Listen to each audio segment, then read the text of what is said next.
right, starting off at number 10, we have unexplained temperature drops. One of the easiest ways to tell whether demons or jinn are present in your home is by paying attention to the temperature.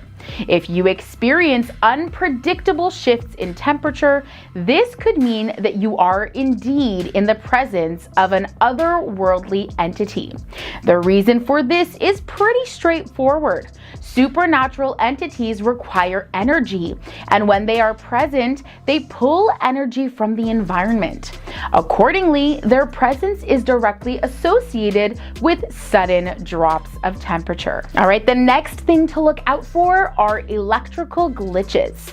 Electrical glitches can include anything from ringing phones with no one on the other end of the line to flicking lights, televisions that turn off and on, and more. Problems with electricity is a classic clue that reveals a supernatural presence could be nearby. Supernatural entities exist within another dimension and need conduits to make contact, which is why audio and video recording devices have become so well known as methods of communicating with spirits. Now, this next one is interesting. You might want to keep an eye out for unexplained smells.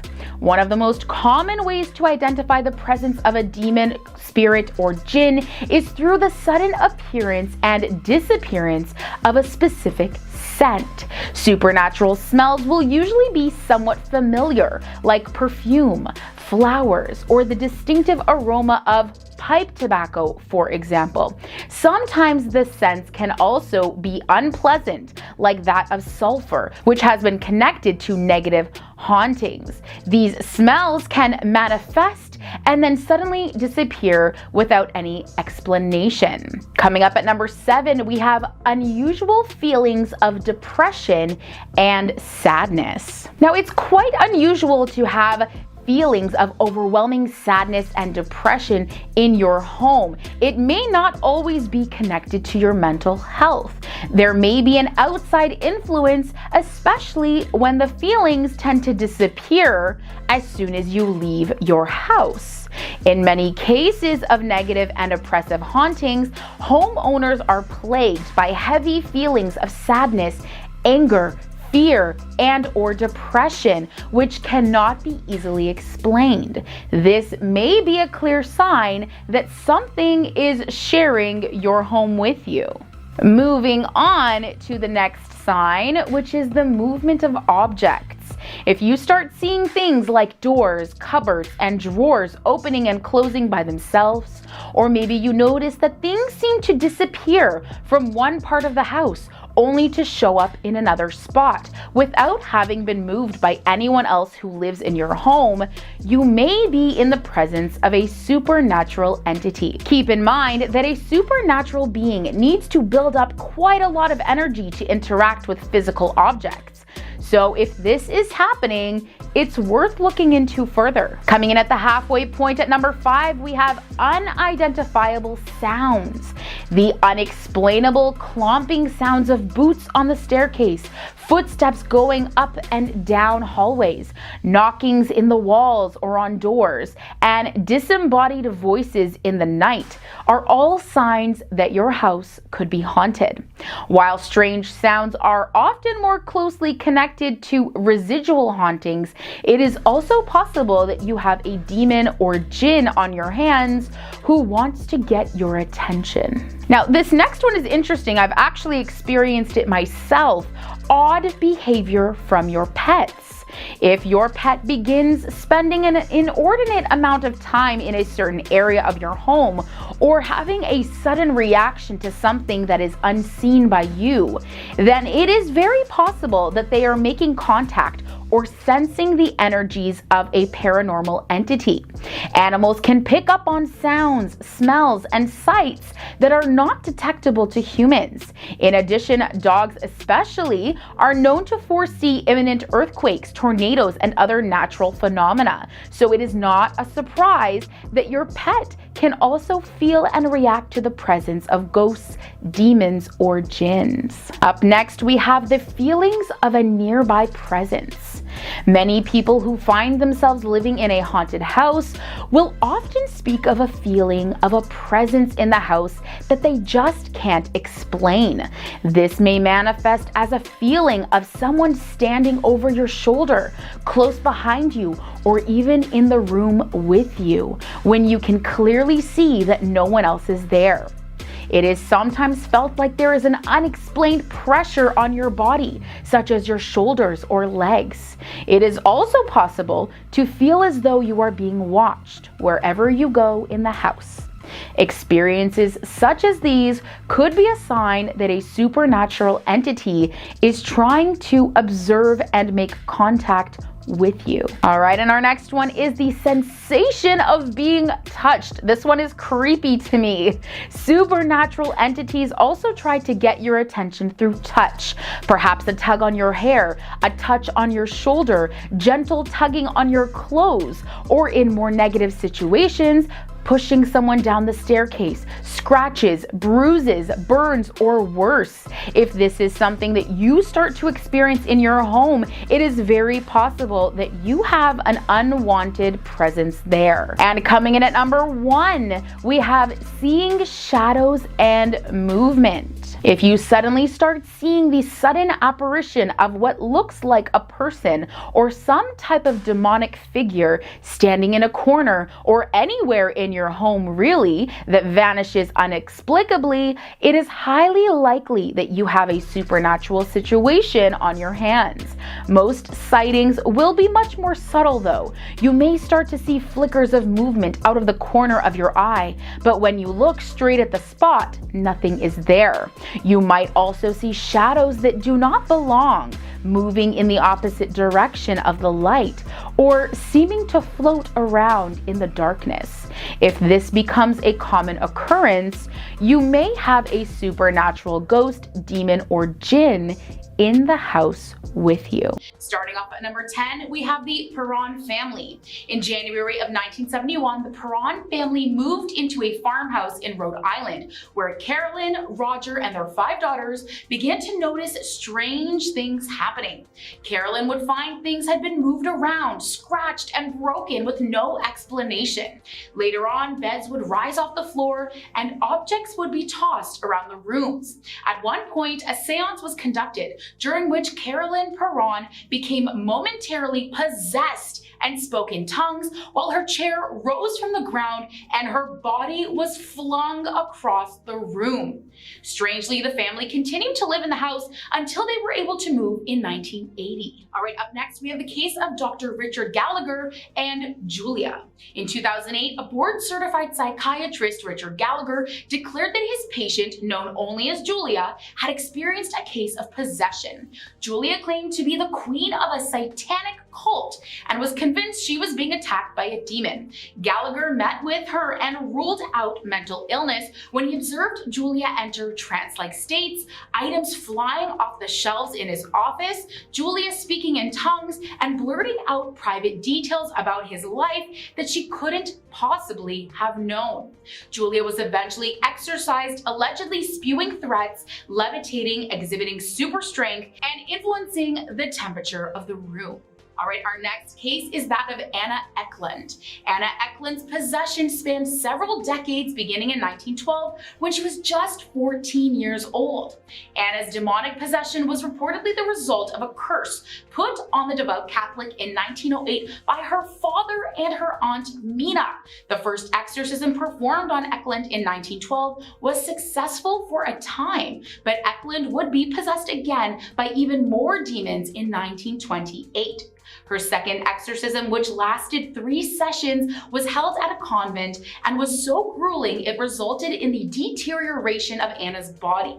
The demons were eventually exorcised and Anna went on to live her life, get this, with only milder possessions after. All right, up at number 7, we have the case of Clara Germana Seeley. Clara Germana Seeley, a 16-year-old student, was allegedly possessed in the late summer of 1906 after making a pact with the devil. Clara's behavior began to become erratic and intensified, with witnesses claiming that she developed a strong aversion to holy objects, tore at her clothes, talked to things that weren't visible, and growled like an animal. She also gained knowledge of other languages, levitated up to 5 feet off the ground, exhibited superhuman strength, and relayed personal information about others that she shouldn't have been able to know. 2 priests performed an exorcism that lasted 2 days before she was freed of the demon. All right, up next we have the strange case of Michael Taylor.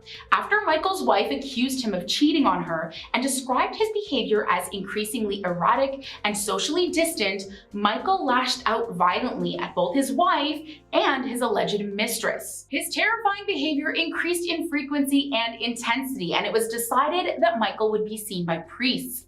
Following a full night of exhaustive exorcism sessions, the priests claimed they had pulled upwards of 40 demons from Taylor, but that several still remained inside him and they just sent him home. Well, upon his return, he violently ended the life of his wife and the family poodle. He was eventually picked up by police after wandering the neighborhood streets for hours, soaked in their blood. All right, and at the halfway point in this video, we have David Berkowitz, or the Son of Sam. You may have heard of him. One of America's most notorious serial slayers, claimed to have been possessed during his spree, blaming a demon named Papa Sam for his slaying of 6 New York City residents. After his capture, it was revealed that Papa Sam was his neighbor's dog, which he claimed was possessed by a 6,000-year-old demon who had a thirst for the spilling of human blood.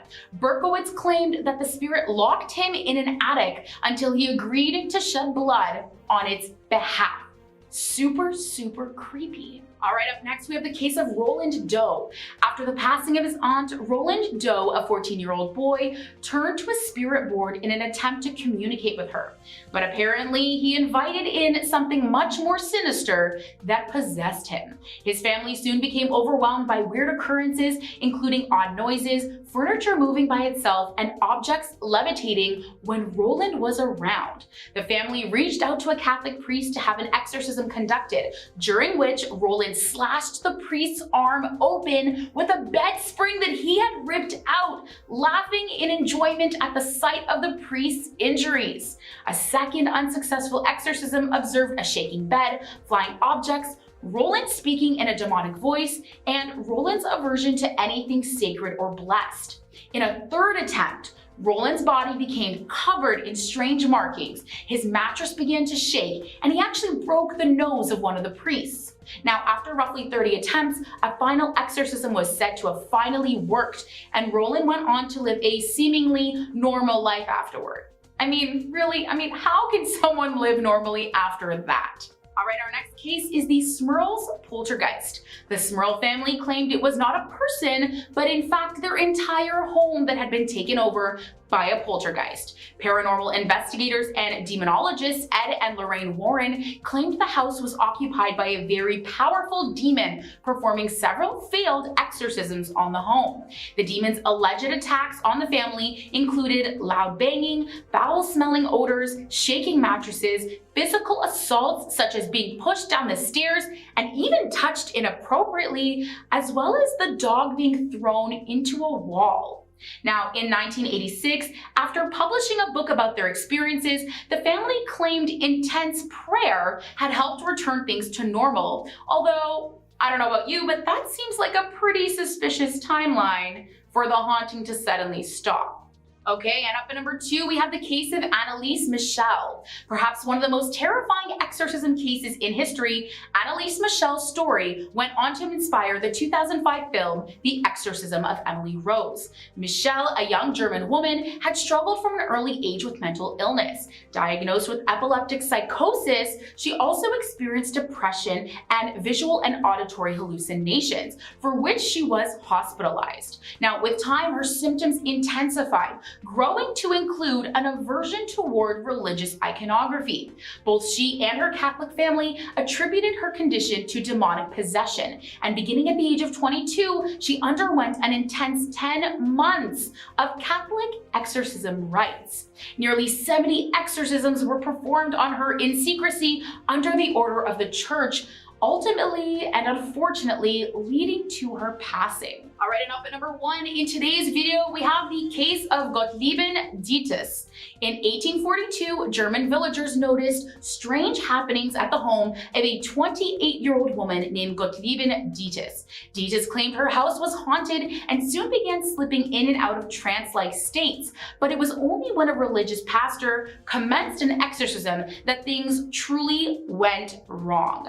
Dietz became violent, requiring physical restraints for 2 torturous years, during which the pastor performed various exorcism rites. Dietz apparently vomited glass, nails, and blood. Finally, it was determined that Dietz's demons were gone, and she claimed that Jesus is victor in her battle. 10. Paranormal activities. This is probably the simplest one to look for. A sign that you can know if there is demonic activity going on is if you notice anything going on. You know, the book of Mark actually serves as an illustration for this in the Bible, and there's a passage that goes as follows. Because he had frequently been chained and shackled, he also managed to break the shackles into pieces and pull the chains apart. No one was able to control him. He was constantly sobbing and stabbing himself with stones in the mountains and the tombs, day and night. And that's taken from Mark chapter 5 verses 4 to 5. So this person here, he showed a strange supernatural strength, as well as he was very good at dismantling any sort of restraints. He lived among tombs, he howled at night, and he hurt people. And these are pretty unusual activities. Outside of that though, you know, seeing like a chair move in your house, or shadows, or hearing sounds, that's also a sign. Moving on to number 9, chronic sickness. So according to Christianity, a demon can also cause you some chronic illnesses. And this reference is found in Mark chapter 9 verses 25. Deaf and dumb spirit, I command you to come out of him and enter him no more, Jesus said, rebuking the unclean spirit. So in treating this person, Jesus not only treated them, but also rebuked a spirit that had influence over them. That indicates that certain illnesses may be motivated by demons. In at the number 8 spot, craving ungodly things. A demon may manifest itself as an intense, uncontrollable craving for things that are unclean and ungodly, and understanding the difference between what can result from a demon's influence and what can just simply be a weakness of the flesh is very, very, very crucial. It is believed that demons depend on your body to provide them with food that they need, so to speak, which comes in the form of an individual giving into ungodly cravings like excessive alcohol and drug use. This fuels the demon and it wants more. At number 7, depression and heaviness and fear is also a big sign. As per the Bible, God has not given us a spirit of fear, but one that is full of power, love, and of a sound mind instead. And that's taken from 2 Timothy 1 verses 7. Now, there are 3 types of fear. There's a spirit of fear, there's also the fear of God, and the natural fear that serves to protect us. So it is made clear by this verse that it actually might be a spirit. When you feel as though something is taking control and rendering you incapable of functioning, this tells you that there's actually a difference between a genuine fear, like a fear of crossing a road when it's busy, you don't want to get hit by a car, versus if you're just incapable of going across the road completely, it's a sign that this could be a demonic spirit. Moving on to number 6, also an urge for violence is a sign that you have a demon. No matter how much of a thrill seeker that human beings are, we often have a healthy limit. And this, of course, keeps us going and it keeps us alive.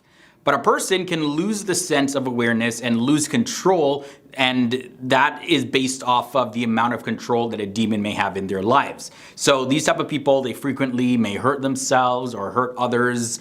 And this occasionally happens with outbursts, just random outbursts which cause hurt on other people. And oftentimes somebody would say, I don't know what happened, I just lost control, it just happened. Yeah, could be a sign.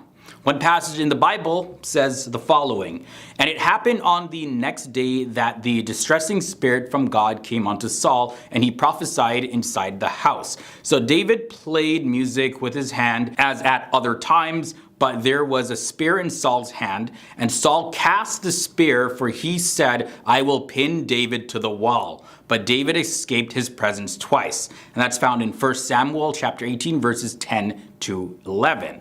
So there somebody was prophesying, and then the spirit came, he got really angry, tried to pin David into the wall with a spear. Next, let's look at attacks while you are sleeping.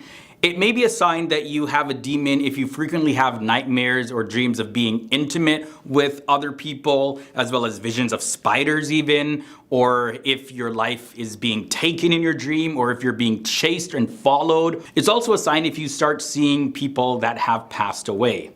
Incubus and succubus are demons who assume the form of a man or a woman and engage in intimate activity with somebody during sleep. So if this is happening frequently, it could be a sign that it's demons. Number 4, intrusive thoughts and voices. According to Christianity, Satan has the power to instill ideas in people's minds. These can include intrusive, compulsive thoughts of self-harm, perversion, or blasphemy, as well as persistent voices in your head. Sometimes even audible voices. Now, the Bible story of a man who resided in the tomb serves as an illustration of this. The passage goes as follows. "They were terrified when they arrived at Jesus' location and saw the man who had been possessed by the legion of demons sitting there, dressed and in his right mind." And that reference is in Mark chapter 5, verses 15. So it said that his mind was restored. He was in his right mind. He was delivered. So take some time to notice your thoughts. Next up, number 3, the dislike for deliverance ministry. According to Mark chapter 1, verses 23 to 24, it says, "Just then a man in their synagogue who was possessed by an impure spirit cried out, 'What do you want with us, Jesus of Nazareth? Have you come to destroy us? I know who you are, the Holy One of God.'" When someone suddenly starts to feel hostile towards deliverance ministers, a demon may be at work in their lives. And frequently, one might notice certain things happening during a deliverance, like the person yelling, "I hate you, I hate you." But after the deliverance, well, they show a lot of love and gratitude for the ministry. So this is definitely an indication that a demon is controlling the person. And number 2, this sign that you have a demon is restlessness in spiritual places. So everybody definitely gets tired occasionally when it comes to church services or even during prayer. There is nothing wrong with that if it's done occasionally. And even in the Bible, there's instances while Jesus was in prayer that his disciples actually fell asleep. You can check Matthew chapter 26, verses 40. However, when there is a constant extreme restlessness in spiritual environments, then it can be an indicator that it most likely is a demon, and the demon doesn't want you to be there. Ending this episode off at number 1, interest in the occult. Now, there's a passage in the book of Acts chapter 16, verse 16 that says, "A female slave who had a spirit by which she could foretell the future met us. She was a fortune teller and brought in a lot of cash for her owners."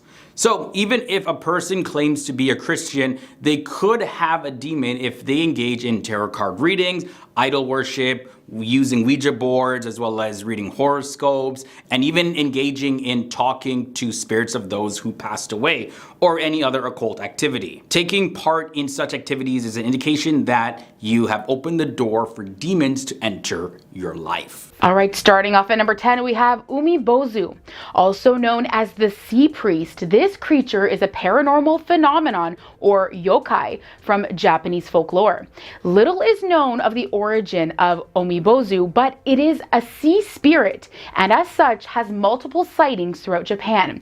Normally, Umibozu appears to unsuspecting sailors on calm seas, which quickly turn tumultuous. It either destroys the ship on emergence from the water or demands a bucket or barrel from the sailors and then proceeds to drown them if it is not satisfied. Apparently, the only safe way to escape an umibozu is to give it a bottomless barrel and sail away while it is examining the barrel in confusion. All right, up next we have will-o-wisps. In folklore, a will-o-wisp is an atmospheric ghostly light seen by travelers at night, especially over bogs, swamps, marshes, or lakes. These spirits usually appear as balls of light hovering over bodies of water. While they are rumored to lead the way to treasures and safety, they're actually evil spirits who lead people to danger. They operate by luring foolish and unsuspecting travelers, misleading them by resembling a flickering lamp or lantern. The poor souls have no idea that they are likely being led to their doom. Moving on to Naki. Naki are water spirits who appear friendly and alluring before revealing their true monstrous forms. They lurk in murky bodies of water, usually under bridges or in wells, and they lure in and drown careless children who swim out of their depth. The legend of Naki is used as a warning to children not to wander alone near water. Another legend even says that they rise from the waters on midsummer's nights to join in the dancing and festivities of the young people, bewitching them, luring them back to the waters and into the depths of darkness. Whoo, that's creepy. All right, up at number 7, we have Ondine. Ondine is a sea nymph from an old German tale. Ondine, like other sea nymphs, was immortal, but lost her immortality after bearing children. She fell in love with a mortal knight who promised to love her with every waking breath. Unfortunately, he broke his promise and was unfaithful to her. He no longer loved her as she began to age, and when she found him with another woman, she reminded him of his promise to love her with every waking breath before sucking the breath out of him completely. To this day, some believe she haunts the waters in search of men who have betrayed or wronged their beloved, sucking their breaths out of them as punishment for being unfaithful to the vows they made. All right, up next we have Vedinimo. Known as the Mother of Waters, Vedinimo resembles a mermaid with the body of a fish and the torso and head of a human woman. Like a Greek siren, she sings and seduces humans into the murky depths. Fishermen used to throw their first catch back into the waters to appease Vedinimo and avoid her wrath. But laying your eyes on her was regarded as an extremely bad omen, and often a sign that the fishermen would not return home safely from their journey. Okay guys, so up next at number 5, what? Hello? You guys, who turned off the lights? You guys, I'm scared. I'm in the middle of filming a scary video. Who turned off the light? Okay guys, that was creepy. I hope you're still with me. I hope you didn't get creeped out and leave the video. Let's continue with number 5. Okay, so up at number 5, we have Kelpies. The mythical Kelpie is the Scots name given to a supernatural water horse that was said to haunt Scotland's lochs and lonely rivers.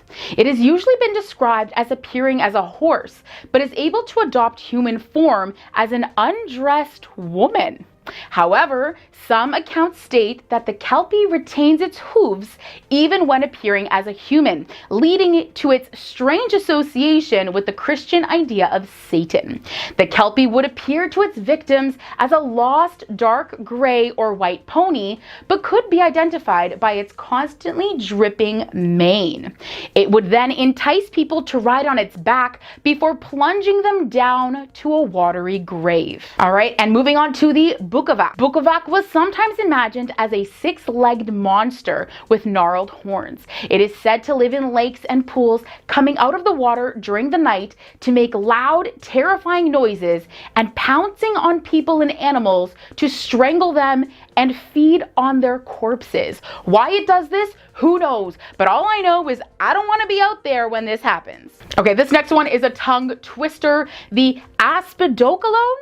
I'm gonna go with it. This fabled sea creature is often described as a vast sea turtle monster with huge spines on the ridge of its back. No matter what form it is in, it is always described as being so huge that sailors mistaken it for an island. The turtle's shell appears to be rocky with crevices and valleys, with trees and greenery, and even sand dunes all over it to trick its victims. When sailors would land upon the island in search of a resting place or a land of exploration, the beast would quickly flip over, tossing them all into the water and gobbling them up with its enormous beak. Okay, and up at number 2, we have the Bean Nye, also known as the Washing Woman. She is an omen of death and spotted beside streams, rivers, or pools. She is described as being small and having red webbed feet. She's usually found washing the blood-stained linens of those who are about to die. Now, if someone finds her doing this, it could foretell their own passing or the passing of a loved one. If the observer sees her and approaches her, arriving at the water's edge before she does, they can escape their fate and she will reveal to them their ultimate fate. She will answer all their questions as long as they also truthfully answer hers in return. If, however, the Bean Nye sees them approaching, then she will make sure they lose all of their limbs. All right, friends, and all the way down at number 1 today, we have the Kalupalik. The Kalupalik is a creature from Inuit folklore. This evil mermaid has some human-like qualities, but its green, slimy skin and long, pointy fingernails distinguish it from a woman. Children that play near the icy shores are at risk of kidnapping from the Kalupalik, as she is said to lure them to the edge of the water with her beautiful singing voice. Some believe she devours the young whole. Others say she stuffs them into her parka and drowns them in the icy water, feeding off their youthful energy to preserve her beauty and long hair.